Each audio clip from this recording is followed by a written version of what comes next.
Did you feel as though justice was deserved there? And which penalty instance specifically did you think should have been penalties? Because it seems like we're losing count at one point. No, thanks. Of course, we're very happy with the win, and I felt we deserved the win because I think we played some very good football, created big chances.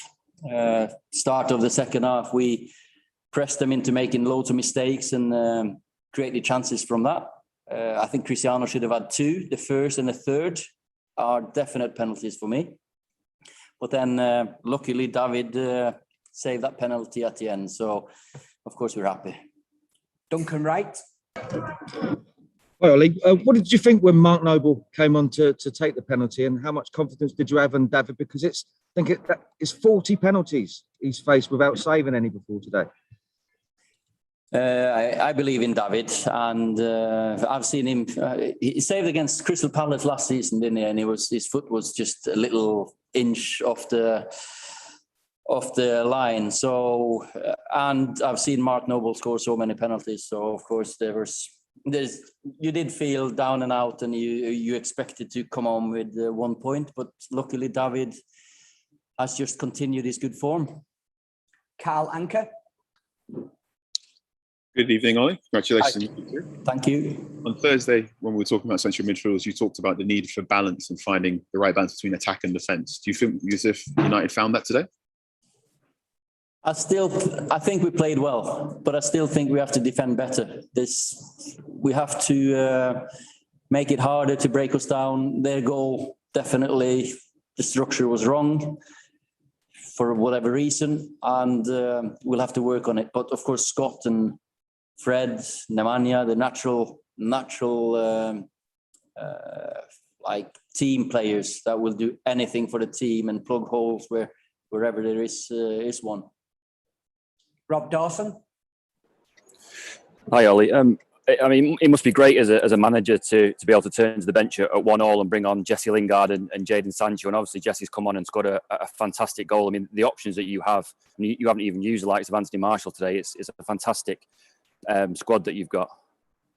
Yeah, as I've said, I'm very happy with the squad, and we'll have to be good at rotating, finding the right moment to rest players, because it's going to be a long and hard season, and so happy for Jadon and Jesse that they came on and impacted the game as they did. And I felt Nemanja also played his part by that pass into Jesse and a great turn and a great strike.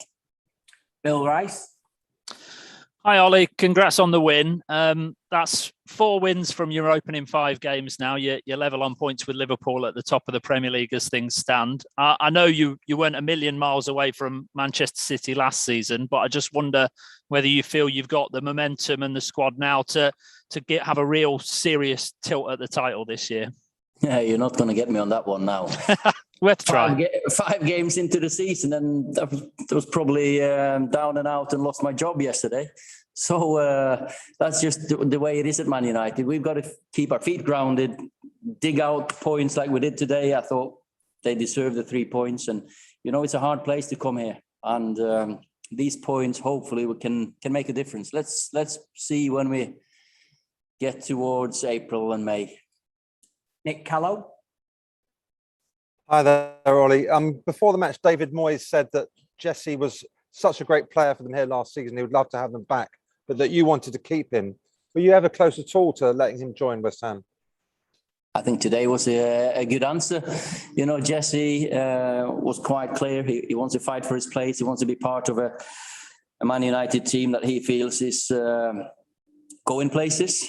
And for me, or I can't speak for Jesse now, but he's really contributing. He'll play, of course, on Wednesday because I'll make a few changes. But I'm so happy and pleased for him that he handles the setbacks, he handles the highs and the lows really well. And he's becoming a grown man, and he's a very good player. Ian Whittle. Hi, Ollie. I think you just kind of hinted at something on TV. Obviously, all 3 penalty appeals were by for infringements on Cristiano. Do you have a concern that maybe Cristiano's not going to get a fair rub of the green on those sort of things? Of course you can't think that, but I think the first and the third are definite penalties, 100% nailed on, and I cannot, for the love of me, understand why they're not given. The first one, he does the lad, he sticks out his foot. Cristiano runs where there was a space just split second earlier, and he runs onto the thigh of him. That's a penalty. And the third one is for me as well. Zuma, I think it was, didn't touch the ball, and Cristiano is fouled. Okay, that concludes the press conference. Thank you very much, everyone. Thanks, boys. See you.